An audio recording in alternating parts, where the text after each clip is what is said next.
Hello everyone. Today, I will guide you through the process of sending a wire transfer using Gemini, a popular cryptocurrency exchange platform. So now let's get started.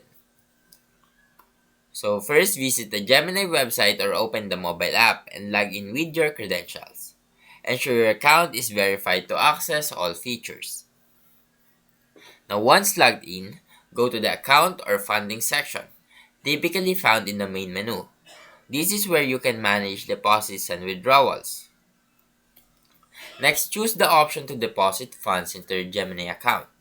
Select your bank transfer or wire transfer as your deposit method.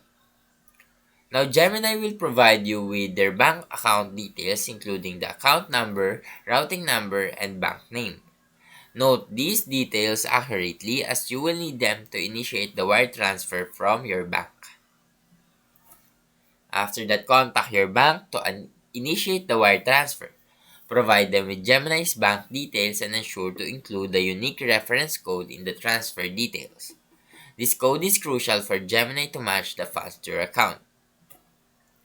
Now, after initiating the transfer, it may take 1 to 2 business days for the funds to appear into your Gemini account. You can monitor the status in the transfer history section of your Gemini account. And that is how you send a wire transfer using Gemini. Now, if you found this video helpful, please leave a like and subscribe.